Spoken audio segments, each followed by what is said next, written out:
Amidst the turbulent waves of the American Revolutionary War, a tale of espionage, courage, and unforeseen alliances emerge.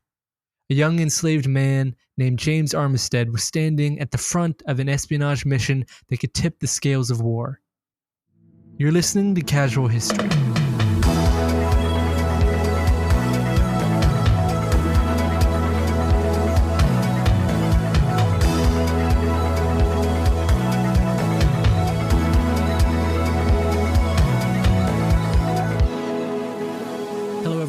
Welcome back to Casual History. My name is Jeffrey, along with my co-host Jacob. Yes, and we're here for another episode. All right, yeah, we are back again, and lots of exciting updates this week, actually, and I'm super excited to share with everybody. Go for it. What do we got? Yeah, so one of the first things is we have merch, Jeffrey. So if you want a super cool hat or a t-shirt, we now have that available, and it's available to everyone as well. You can find that on our Instagram. As well as our website, which is the other announcement, is we officially have our Casual X History website. So now, if you can't get enough of us, you can find us directly there at that URL and see all things Casual History. So super, super excited about all that. It's really cool. Yeah, I saw he sent me to Jacob. I will give you props. Yes. Jacob created this website by himself. All the graphics. I had nothing to do with this, so I'm not going to take any credit for it. And I say that so that way if it sucks, I also take none of the blame. I spent a lot of time on it. I wanted it to be really cool and really reflect how awesome our audience is and how cool this podcast is. And so I'm glad it turned out halfway decent. You're really trying to smooth them What's wrong with the little razzle-dazzle, Jeffrey? Yeah. Well, as he said, you can check that out at casualxhistory.com. So it's the same as our social media, which is Casual X History. We couldn't buy the domain Casual History because someone else had it, and it's way more expensive than we could afford. But you can still find everything on our website. You can find the podcast, merch, and a little bit about this whole thing that we're doing here and what we're building. And hopefully, as time goes on and we have more resources to allocate to a website, we have a lot of cool plans to try to create a community-driven space on there. And I say that like I'm going to be doing a lot of that work. Jacob is the mastermind behind the website, so I'm putting all that work on you. Yeah, so with this community here, we just want to make sure that we're building, and obviously we really care about your guys' feedback. And so I'm including you in that, Jeffrey, because I know you feel the exact same way. We really care about what you want to listen to. And so I made sure on the website there is a form. So if you go to the very near the bottom of the page, you can also submit in directly to us exactly what you want to hear about, what cool topics maybe you have heard, or even experiences that you guys have heard that's related to history. We would love to hear them. And hey, maybe even some of them get featured on the podcast. That's kind of the beauty of this community as well. That's what I was about to say. I think the last point I want to touch on before we jump into today's story is we mentioned it a few podcasts back, but if you missed it, I think something we really want to try to get going is if you have a personal story, whether you're connected to a history legend, whether you're the great-great-great-grandson of George Washington, whatever. First of all, incredible. Whatever your story is that you that's within your family or that you know of, we want to try to start featuring those stories more now that we have our audience is growing and we're seeing a bit more wider reach. It's something we've wanted to do for a while. So at that submission section of the website, which is casualxhistory.com, if you go to the bottom of the website, input a story, write us a story, tell us about your family, tell us about something that you've went through that might be related to history, whatever it may be. And we're going to try to implement those as we get them and try to create a segment within our podcast. So that's all of the updates for this week's episode. Outside of the last but not least, ratings and reviews. If you want to give us one on Spotify or Apple Podcasts or whatever you're listening to our podcast on, that would mean the world. Yes, please. Write something really nice about me. You don't have to about Jeffrey, but at least about me. If you see the bad comments on there, that's all me trying to get underneath Jacob's skin. So don't worry about those. Ignore those. That's just me trying to play a mind game. But with that, speaking of mind games, let's jump into today's story. Are you ready, Jacob? Of course I'm ready. I'm always ready.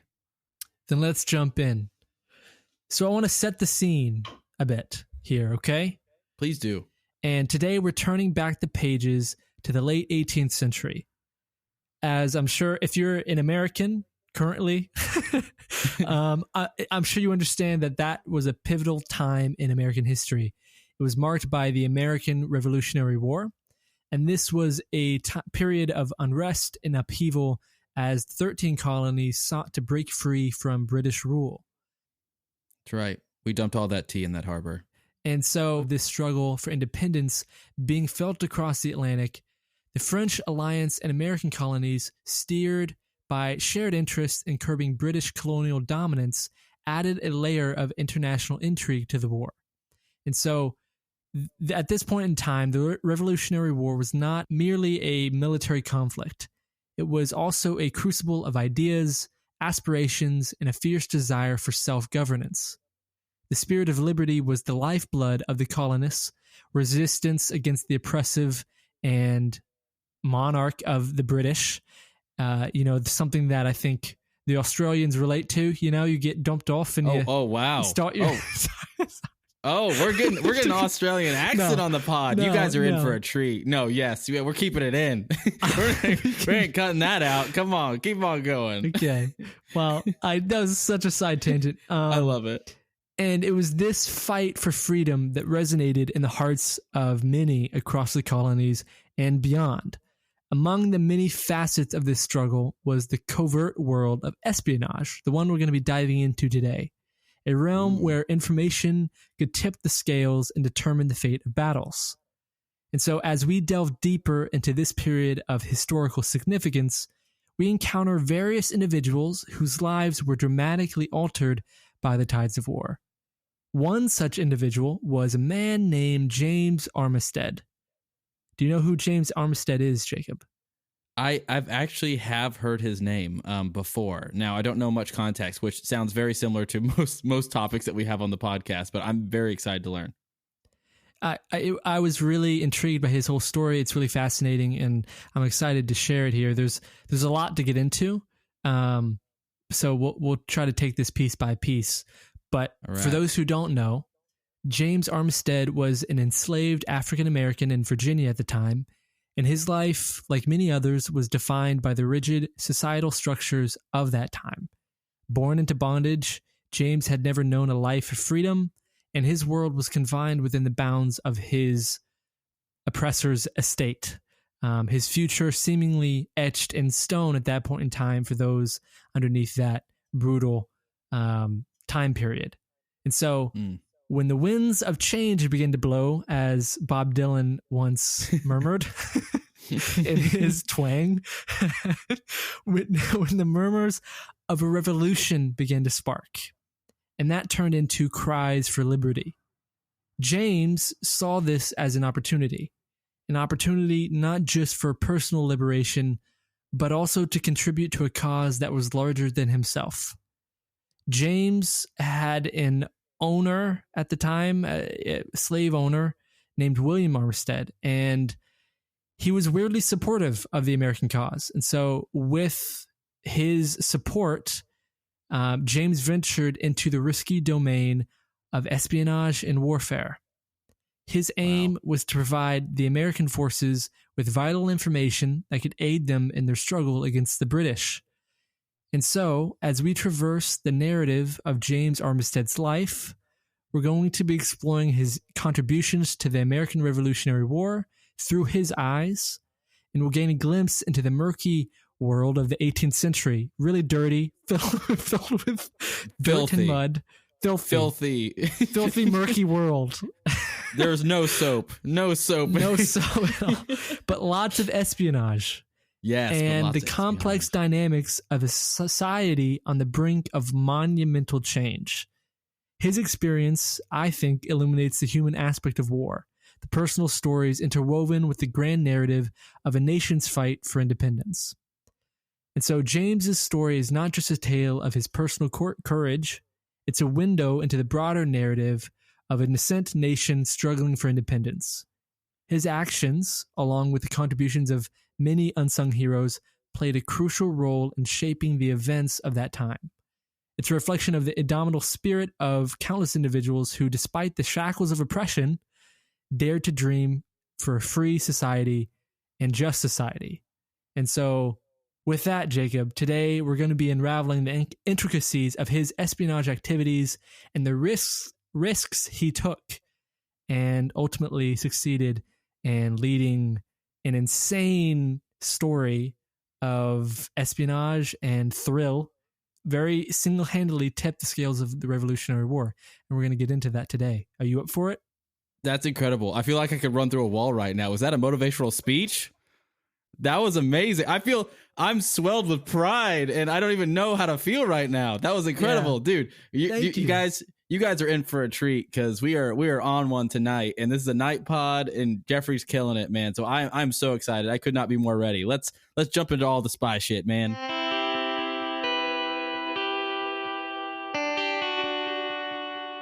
So, as the Revolutionary War raged, the importance of intelligence could not be more overstated.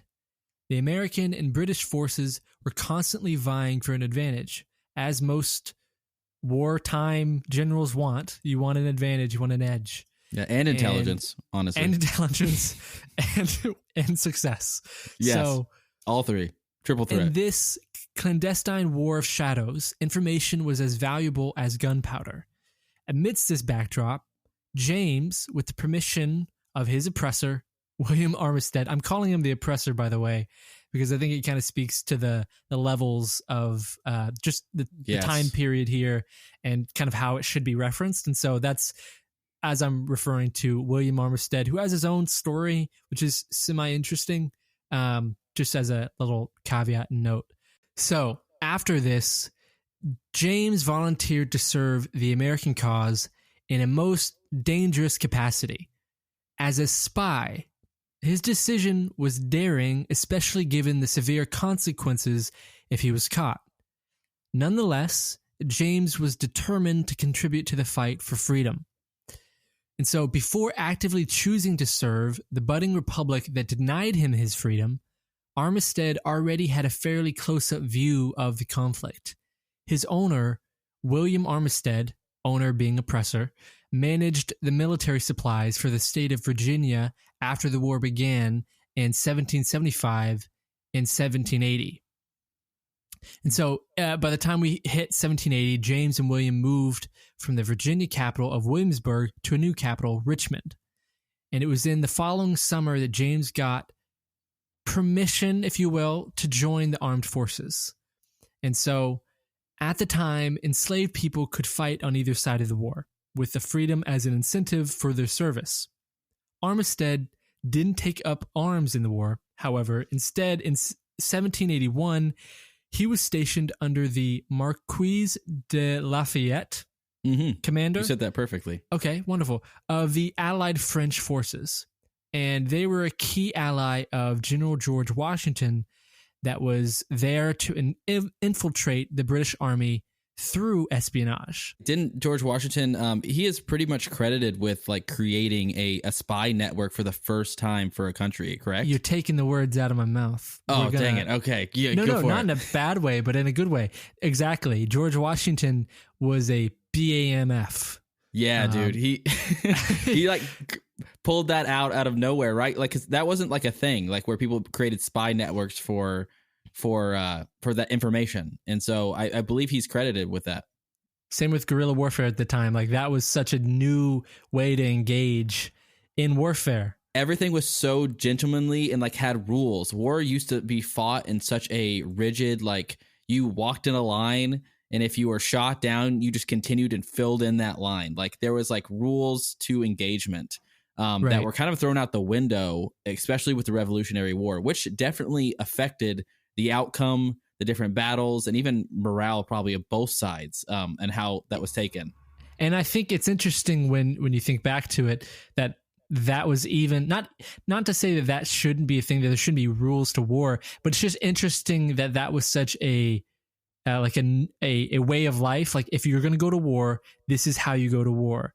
And at that point in time, the guerrilla warfare, as it was termed, was not a popular and or strategy that was really thought to be successful and or a thing at the time that was being done, which is so weird.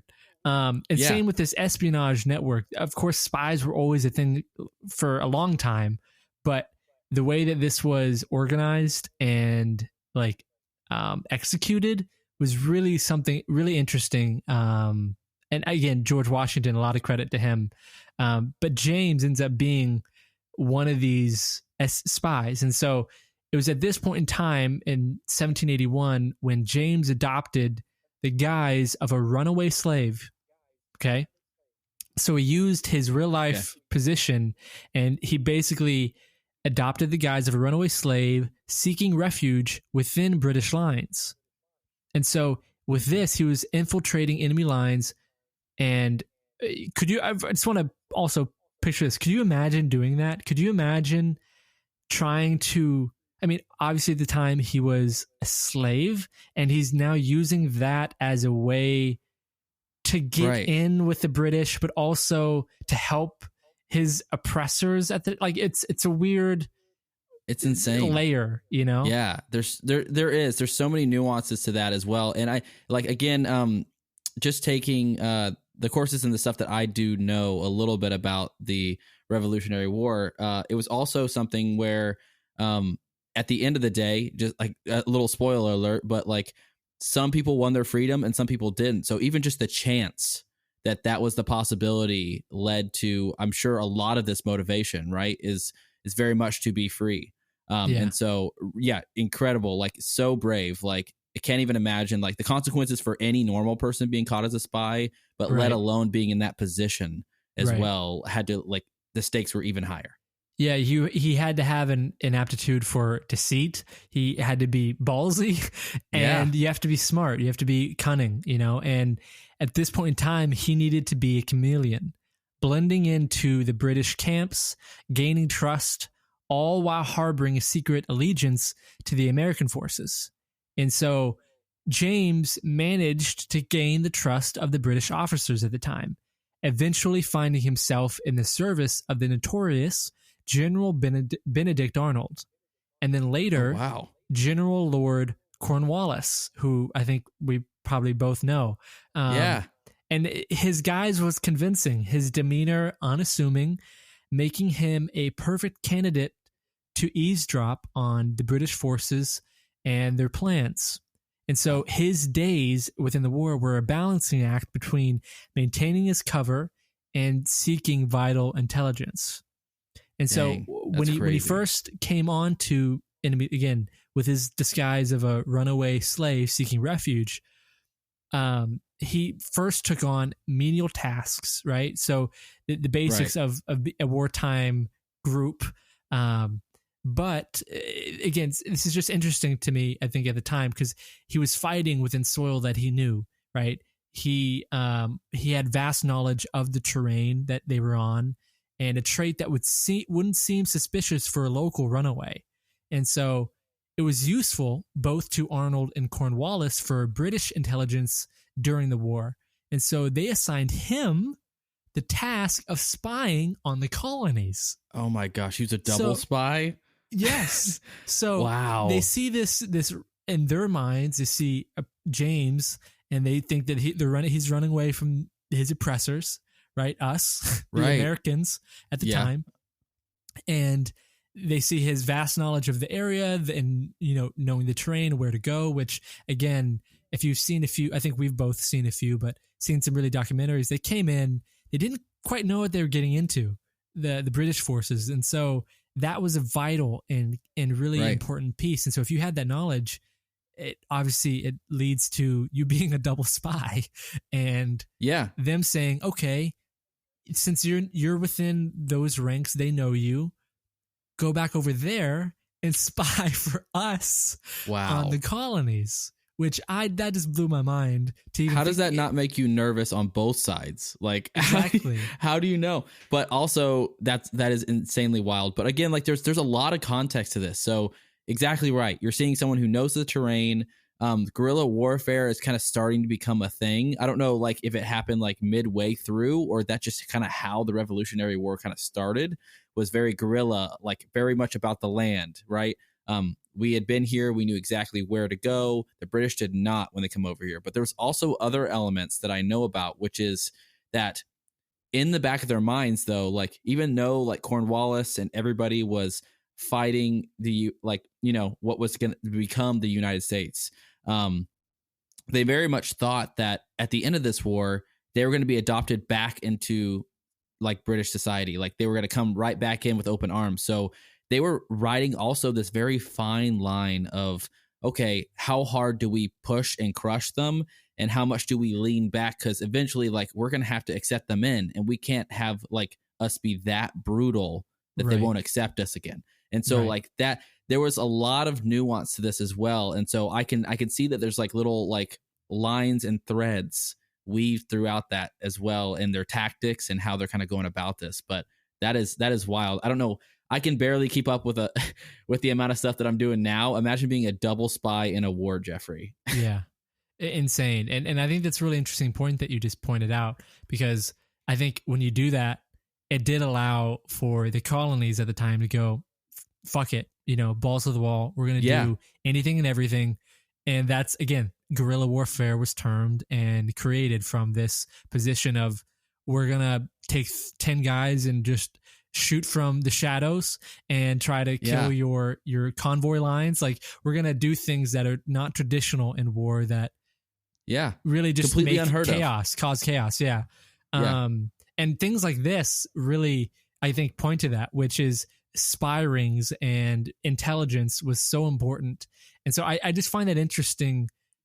Would you trust someone that was, I don't know, like, I'm trying to put myself in either position and going, how do you assign someone to be a double spy? I mean, obviously, because we can jump back into his story, but you see someone who has familiarity with the environment. The colonies already kind of know of, at least the area knew of him, James. And so it wouldn't cause suspicion for him to kind of go back and forth. But then you're in James's mind and you're going, how does anyone really trust me? Because the American forces at the time thought he was fully in. British forces obviously thought that he was with them. And at the end of the day, we already know that he did end up always turning truthful to the American allegiance, or the colonies at the time. But just an interesting role, I think, to be put in, especially for a man in that time period, for him being again, he was seen as less than, and you come to this position of high importance, and this man is the key to everyone's success or survival on either side. It's really, I think, speaks to the person and the cunning and the intelligence of the man, and also just the wild circumstances that it led to. But I can keep going here, not to kind of keep side tangenting, but his position, obviously, within the British camps was precarious. Every interaction with the enemy carried the risk of exposure, pressure, He had the dual role, a forager for the British and a spy for the Americans. He listened, he observed, and discreetly relayed critical information back to the American forces under the command of General Marquis de Lafayette. And so the intelligence he gathered was valuable, covering troop movements, supply statuses, and planned military strategies. James' reports were a treasure of intel, providing the American forces with a glimpse into the British plans and fortifications at the time. His clandestine communications with General Lafayette were often carried out through a series of intermediaries and coded messages, ensuring the secrecy and integrity of the information. And so a little side information that I thought was really interesting that we already kind of touched on was the spy ring. And so Washington actually oversaw various spy rings during the Revolution.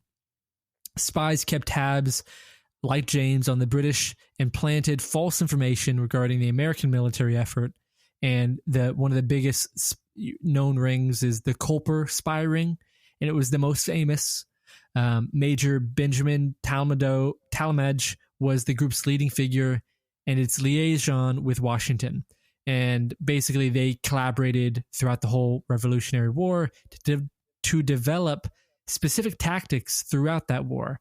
One favorite tactic was the use of ciphers or codes that concealed information in certain correspondence or normal letters.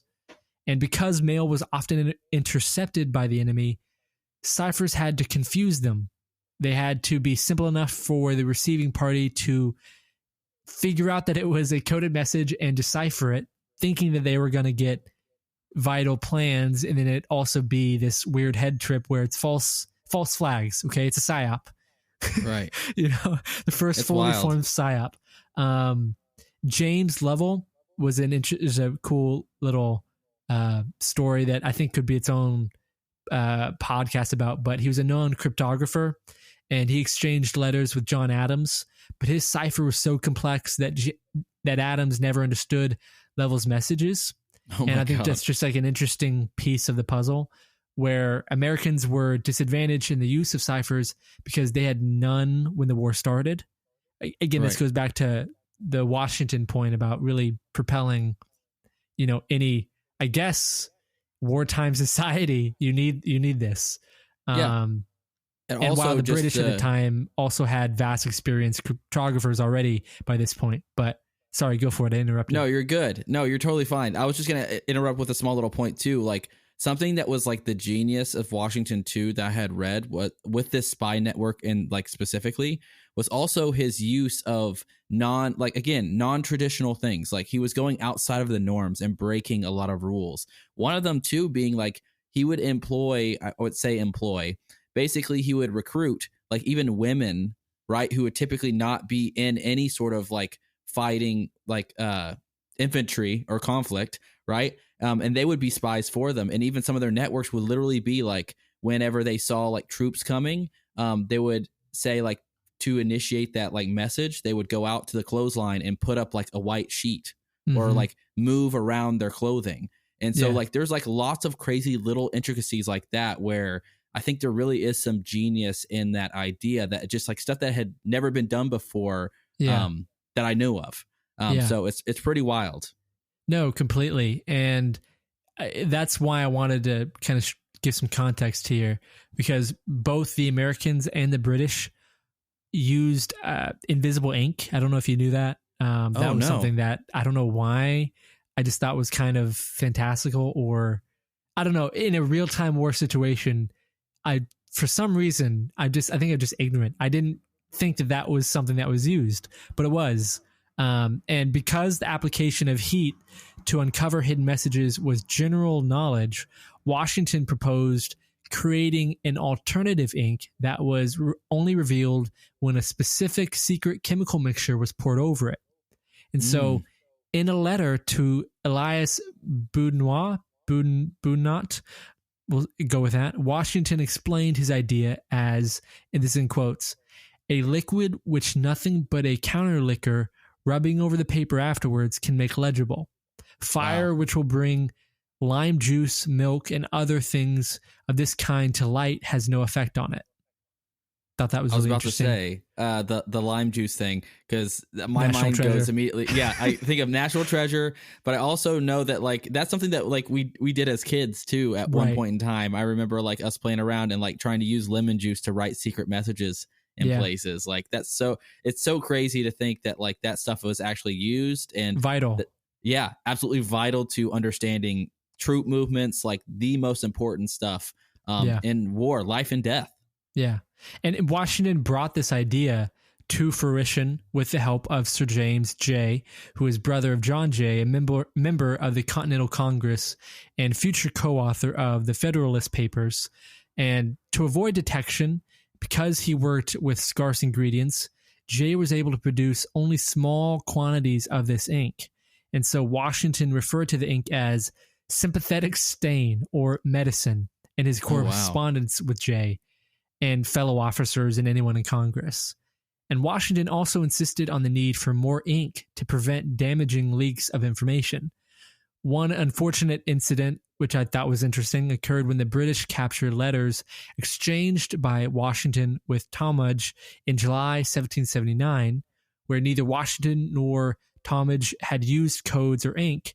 Their lack of secrecy cost Washington dearly, where his spy, George Higday, was taken prisoner because of this. He was mentioned in these letters, and the British moved closer to discovering the Culper ring. And this episode, among others, increased Washington's drive for a greater use of invisible ink. But that was just a side. I thought that was super interesting. I think there's tons of meat here that we could get into another podcast about. Yeah. But I just thought that was super interesting. But we can jump back into this world that James was in, and basically the stakes at this point, right? He's playing the double spy role, which is, he's putting on his best James Bond, and the dangers at the time were escalating along with the war, and the intensity was growing. And the weight of the responsibility on his shoulders was increasing as the lives of many and the outcome of the war hinged on the accuracy and timelines of the intelligence he provided, along with other spies in the area doing their invisible work. And so as the days rolled on and the pivotal battle of Yorktown was on the horizon, James found himself in possession of information that could significantly impact the outcome of this decisive confrontation. And that intel is something we're going to get into after the break. Of course you're going to do that. Want to make a podcast? Spotify's got the platform that allows you to make one super easily, then distribute it everywhere and even earn money. All in one place for free. It's called Spotify for Podcasters, and here's how it works. Spotify for Podcasters allows you to record and edit podcasts right from your phone or computer. So no matter what your setup is like, you can start creating today. And then you can distribute your podcast to Spotify and everywhere else that podcasts are heard. Video podcasts are also available on Spotify, and with Spotify Podcasters, you can earn money in a variety of ways, including ads and podcast subscriptions. Best of all, it's totally free with no catch. Ever since I discovered Spotify for Podcasters, I feel like having options like video podcasts and question and answer polls has allowed me to be creative on a whole nother level. I highly recommend that you give it a try. Download the Spotify for Podcasters app or go to www.spotify.com/podcasters to get started. Thank you for listening to that ad. It helps support our podcast. As Jacob mentioned, along with, this sounds like a pre-recorded message. It's not. It does. Casual X History, new website. It's dropped. It's live. Find our merch. Support us through visiting it, giving us some of your time. It would be great. But yeah, we're back into the story, and this one is of espionage, as you've already know because you've made it through the ad break. That's right. And you got to stop leaving me on all these cliffhangers, Jeff. You're killing me. I like to do it. I think it's about edging the audience to wanting the next piece of information. You know what I mean? Why'd you have to use the word? Because we're an explicit podcast, Jacob. We are. We don't give a fuck. Yeah. We say what we want. All right. That's good. Sorry. We do have the explicit title on our podcast. That's right. So sorry, kids. So sorry. They thought they were learning about something really. And you learn all sorts of things when you listen to Casual History. But let's jump back in. Enough about us and our podcast. The intel that James found was in regards to the British troop movements and defense strategies in regards to the Battle of Yorktown. And it was one of Armistead's most valuable contributions, if not one of the most valuable contributions of all spies at the time. And there was such an urgency about which he found this information to relay it back to the American commanders. And there was an intense period of time where he couldn't immediately go take this to the through his various drops and all the spyways to get the information across. James had to navigate through a maze of patrols, checkpoints, and ever-present danger of exposure to ensure the vital intel reached the hands of General Lafayette. Wow. When he eventually was able to send a note to Lafayette, he was able to essentially detailing Cornwallis's move from Portsmouth to Yorktown and the expected arrival of 10,000 British troops at this new location. So we had no clue this was happening. James said, there's 10,000 troops heading this way in this pattern. And basically, there's a whole letter, I believe, is out there in public now that we can find. Yeah, I believe, right. And correct me if I'm wrong, but isn't the Battle of Yorktown kind of like the end battle? So like literally he's giving intel on maybe the most important pivotal point of like what's going to cause actually America being formed. It's all based on this. Exactly. And as the dawn of the battle approached, the intel ended up being, as we know, looking back, a gold mine. It was providing invaluable insights into the British defenses, troop positions, and planned maneuvers. In response, Lafayette informed General George Washington, and the pair made preparations along with the French general, which is such a popular figure, to set up a blockade by land and by sea around the Yorktown Peninsula. So imagine you're getting formations, you're getting maneuvers, you're getting positions. You have a pretty clear sight to victory if you can execute a counter, you know? Right. Yeah. And think about the trust. Like that's where my brain immediately goes, is like, even just think about George Washington, right? You're hearing some of this information. Him. He's in my brain. You are? You're imagining him right now? Old man. Very handsome. But like, just thinking about it, his point of view, right? Like, you're talking about literally like your decisions on where you're moving your troops, how you're fighting, that literally determines your, like, I'm just like backing up and thinking like the word of one man, right, is what you're going off of. Like that spy or Lafayette himself could be telling this a fabrication at this moment, and it would cause to a crushing loss, and it could even end up like changing the entire outcome. But instead, that's how valuable like that trust must have been between them throughout this entire like sequence, for him to actually trust that and know like, hey, he's giving me accurate information. Because again, it has to be super dicey. He's perceived on both sides as being on theirs, and giving individuals information. And yeah, the whole operation were in defense and preparation from the colony side was based on this man's intel, right? Which if you're George Washington and you see this, you go, we're going all out, and it played out big. Obviously, it turned over in spades.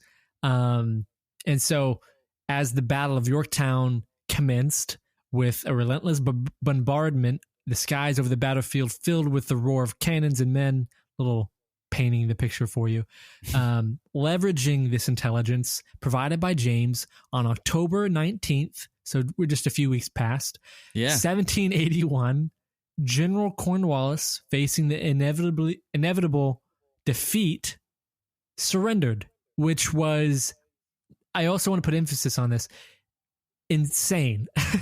Him surrendering was also like, I read a whole kind of paragraph dissertation about how that was such a key moment too in the morale of the British, that his kind of stature. Yeah, you go off, buddy. I know. Sorry, I love just your background. To pause for that, because the New Yorker, the fire trucks and ambulances going by, but his surrender, he was seen such as a figure that when he surrendered, it really was a key point in breaking morale across the lines, not just there in Yorktown, but everywhere. And so on that day, he surrendered. The British flags were lowered, and the American and French flags soared high against the backdrop of a smoke-filled sky, marking a pivotal victory that effectively ended the Revolutionary War. James Armistead's espionage was instrumental in this victory. His courage, intelligence, and unwavering commitment that had significantly contributed to changing the tide of the war in favor of the Americans, which I think at that point too, it was pretty touch and go. Yes. And yeah, so to me, that whole segment of how we wrap this up with him being the key point is insane. But following the war, it's kind of gets sad. I'm not gonna lie. After the victory swept through a new nation, and the colonies were set up, as we were, and how we know in history became United States of America. James returned to a life of relative obscurity. His monumental contributions unrecognized. And after the war officially concluded in 1783, Armistead was forced to return to slavery. And to his dismay, he discovered that his spy work was not covered under a Virginia law in 1783 that stated that enslaved men who, this in quotes, have faithfully served agreeable to the terms of their enlistment and have thereby, of course, contributed towards the establishment of American liberty and independence should enjoy the blessings of freedom as a reward for their toils and labors. Basically, it wasn't something he was from Virginia law was not something he was covered by. And so amidst Armistead's repeated petitions to the Virginia legislature for his freedom, his objections were continuously ignored. And it wasn't until Lafayette provided a testimonial. So it took the general, right, Lafayette, to step in on behalf of this man in 1784, where he confirmed the spy's instrumental work, that anyone of the officials in Virginia legislature took notice.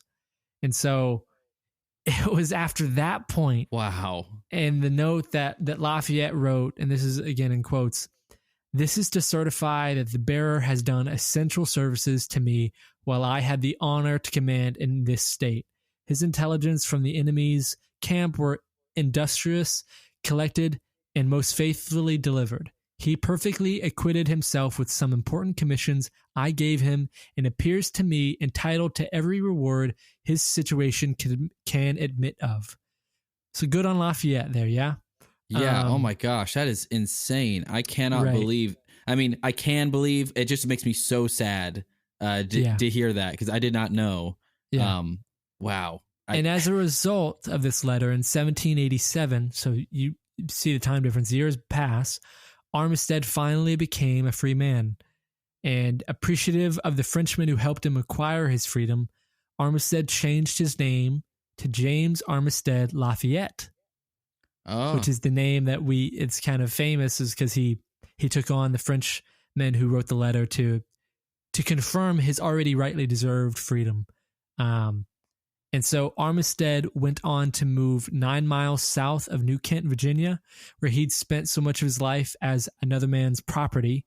And he lived the rest of his life a peaceful life as a husband, a father. He bought 40 acres of land to farm and received $40 a year from the Virginia legislature for his invaluable work to liberate a nation that in the end proved so reluctant to grant him his own freedom.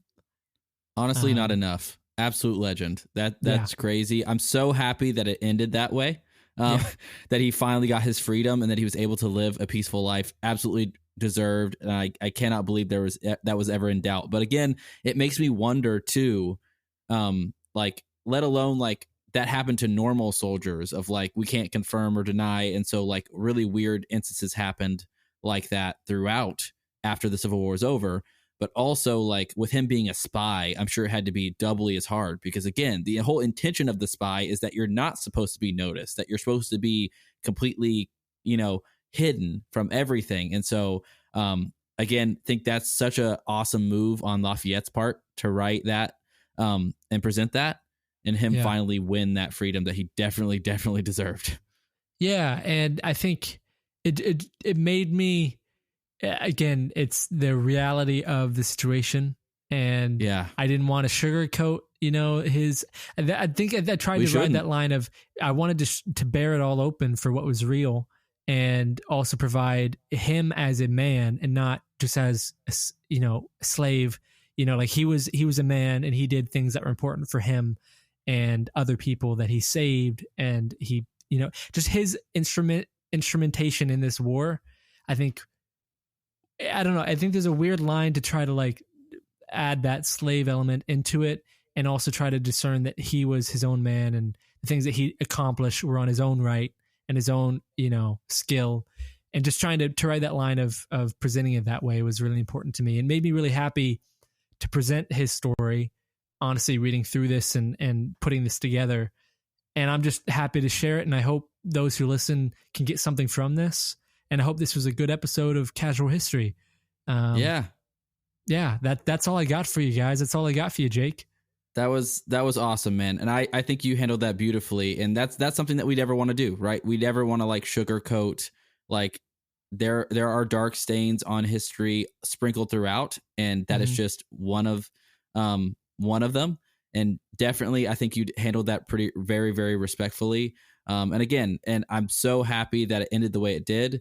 And I mean, like, he shouldn't have to win his freedom, but so happy that he got to live at least that as a free man and have a peaceful life in that way, because well-deserved. And it speaks to the kind of man he is. Like, great men come from everywhere. And so I think it's just incredible. Great story this week, Jeffrey. That's amazing. Thanks so much. Thanks, everyone. We're gonna jump into our reoccurring game segment. So stick around. We're gonna have some fun. Have some fun with us. And Leo, do you got us? Welcome back, brave time travelers, to Time Traveler Trivia. I'm Leo, your ethereal guide. Are you ready for a challenge that transcends the ages?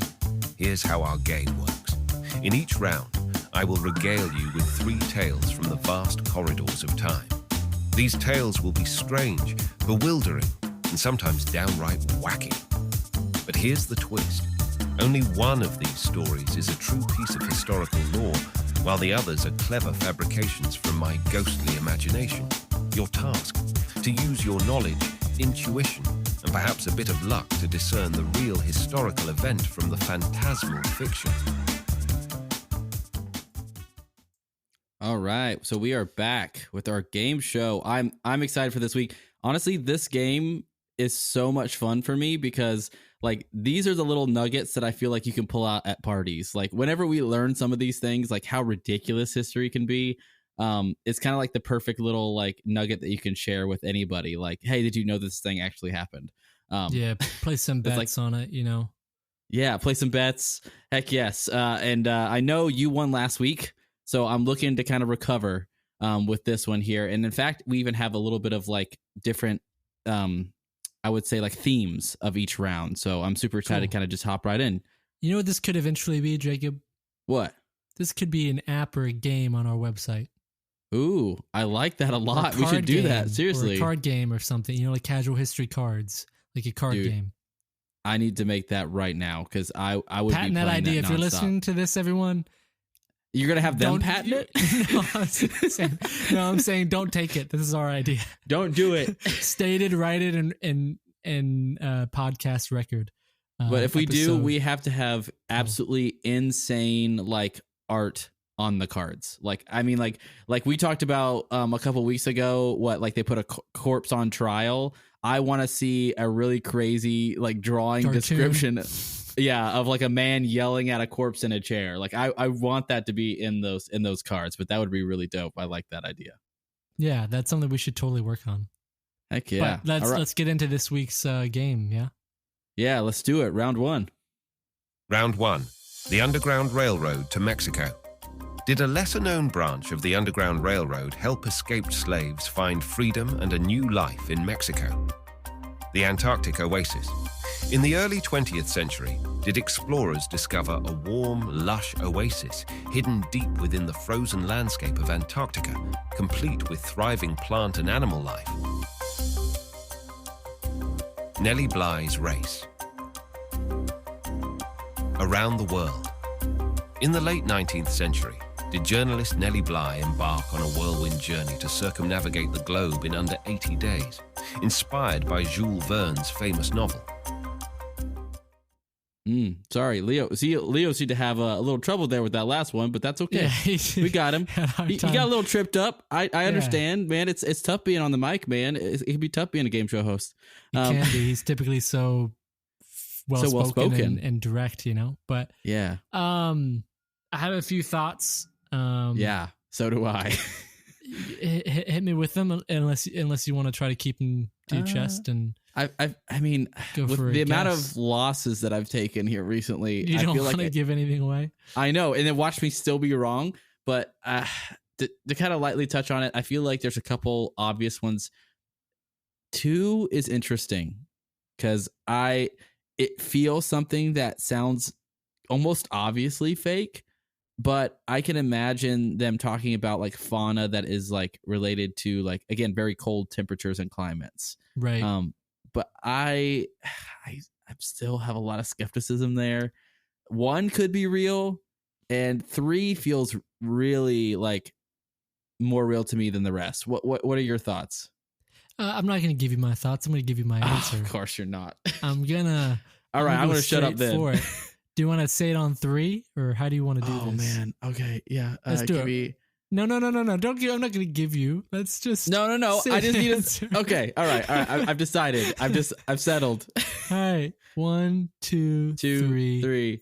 1. 3. Yeah. 2, 1. That was my obvious one, but I'm gonna go different here. I could be wrong. So I like that. I don't know. I'm just. You are so wrong. I do know of this story. Do you? Okay. Yeah, so ready to reveal the answer for round 1? What if I'm wrong? Shit. It is Nellie Bly's Race Around the World. Oh, you're so depressed. Because that was my first thought. I keep backtracking, and this is what happens. Yeah, I saw a thing on this a while back. Yeah, in 1889, journalist Nellie Bly undertook a journey to circumnavigate the globe in under 80 days. Inspired by Jules Verne's novel Around the World in 80 Days, yeah. She completed the trip in 72 days, setting a world record and proving that a woman could travel alone, unchaperoned, which seems very obvious. Yeah, but in 1889, Yeah, different time, but yeah, that is wild. And to beat the record, 72 days, that's incredibly impressive. Only 8 days, though. No, I'm joking. I mean, come on. I'm joking. I don't know that I could. Yeah, that's pretty intense. Wow, good job. All right, thanks. Round 2, buddy. Let's give it another shot. And this time, I am not telling you any thoughts of mine on these things. Okay. All right. Round 2, the personal rain cloud. In the early 20th century, did an inventor create a small portable device that could generate a personal rain cloud to cool people down on hot days? The Mechanical Turk. In the 18th century, was there really a chess-playing automaton known as the Mechanical Turk, which captivated audiences with its seemingly intelligent gameplay? The underwater stilts. In the 19th century, did an inventor devise a set of stilts that allowed people to walk on the ocean floor, hoping to revolutionize underwater exploration? Ooh. Oh, okay. Wow. Well, the first one seemed very sci-fi. Yeah, it seemed very fake to me. But there is a little caveat to that, because it doesn't say that he was successful. It just said that the man tried creating this. Right? It doesn't say that they succeeded, because obviously if that happened, we would know about it now. But very, very interesting. I'm going to answer with what I want to be real, because I think it would be sick. Yeah. I'm just going to go ahead and give you my answer so you don't have to. Okay. Do it. Deep sigh. Stop. Here's the thing. I think the real answer is 2, but I think number 3 is cool, so I'm going for 3. I'm not gonna lie. That's my reasoning. I was already going with 2. I promise. That was my. I'm not doing that just because you said so. No, I believe you. Yeah, the underwater stilts is very interesting. How would you theorize those would work? Like literally, just like they stick in the sand better. Like I feel like that almost make it harder to move in the water. I think so too, but I think in my brain it looks cool. So I hope it's real. Cool points. I totally get it. All right, so let's reveal the answer. The Mechanical Turk. So number 2. Yep. A fake chess playing machine built in the late 18th century. Wow. It was presented as automation that could play chess, but it was actually operated by a human chess master concealed inside. Of course. The Mechanical Turk baffled audiences and experts for many years. Wow, that's just like a little less cool. Like a hunk of metal, and there's a guy laying inside of it. It's pretty funny. Like a really rudimentary. You gotta imagine that it probably doesn't look the best, right? Oh no, I can't imagine it looked good. But now I need to go look up a picture of this, and I need to share this with everyone because I need to know what this thing looked Absolutely. like. It had to look super janky. Awesome. All right, so tied up, Jeffrey, against your better judgment. That's right. This is the last round. Always this is the tied one. Let's go. Oh man! All right. Good luck to me. Round 3. The Disappearing Da Vinci. Did Leonardo da Vinci once paint a masterpiece that mysteriously vanished, leaving no trace behind except for a few sketches and the stories of those who witnessed its creation? Van Gogh's Lost Sunflowers. Is it true that Vincent van Gogh originally painted an additional version of his famous Sunflowers series, only for it to be lost in a shipwreck while being transported to a buyer? The Scream's secret message. In Edvard Munch's iconic painting, The Scream, did art historians discover a hidden message from the artist, written in tiny letters along the edge of the painting? Ooh. Wow, all these are really interesting. I know which one is I have. Yeah, I already have my. Do you? Shut up. I think I have mine too. That belongs in a museum. That's what comes to my brain. Yes, me too. Ready?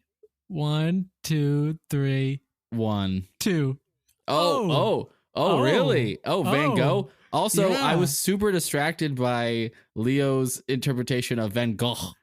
Yeah. Instead of Van Gogh. His oomph, you know.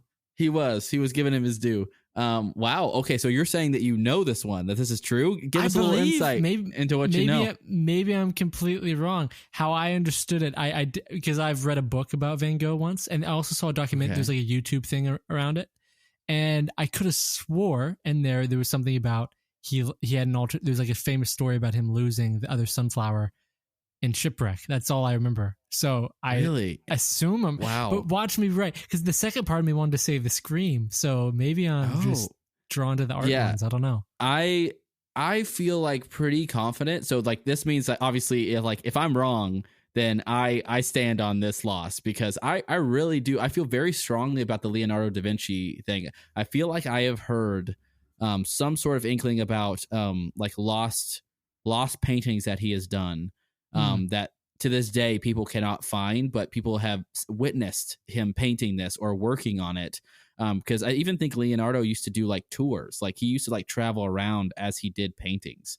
That makes sense. Even like showing off finished works. And so, well played to both of us. We're both kind of just going with our guts here. So, yep. And that's a good way, win or lose, Jeffrey. Go down swinging. If you lose or you win, never mind. Absolutely. Let's see what we got. Who's the winner this week? All right. Wow. Neither of us, Jeffrey. Really? The Scream? The Scream secret message. Crazy. In 2021, art historians confirmed that a tiny message written on Edvard Munch's 1893 painting, The Scream, was indeed penned by the artist himself. The message reads, "Can only have been painted by a madman," which is believed to be his response to the critical reactions to his work. First of all, I love that sentence. Beautiful. And amazing. Yeah. Wow. You know what? I Appropriate. Really like that a lot. Yeah. That's really great. I'm not even mad. We can end it on a tie. I'm okay with that. I'm okay with that. That is a really cool thing. And now I know, like that's a really cool little like fact that I never would have guessed. I'm going to look up that Van Gogh thing, because I could have swore that was real. Yeah, I was super confident in that. Like, just because I know they've done like X-ray work on the Mona Lisa and there's paintings underneath it, but I definitely feel like I've heard rumors about like certain masterpieces that were said to be almost like near completed or completed and then just disappeared. And so you don't think Leo would give us 2 right answers, would he? Should we check the other ones?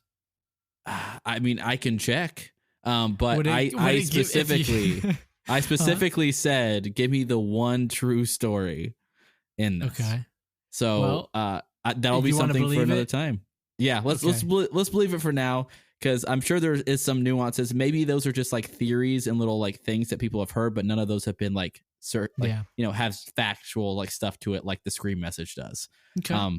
But yeah, really good awesome episode, man. Everyone. Thanks so much for listening. Thanks, Jake, for another positive and great casual history episode.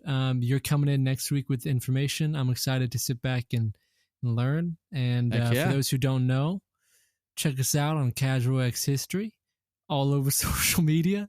We have a website now, casualxhistory.com. And That's right. we have merch. We got hats. We got shirts. And we got a lot of more history. Never mind. We got a lot of more. A lot of more sentence? history. I think that's how we should, that's how we should end it. Thank you guys so much for listening this week. Thanks for hanging It's with midnight. us. What are you gonna do? It's midnight. What are you gonna do? Just cut it. Cut the tape. Cut the tape.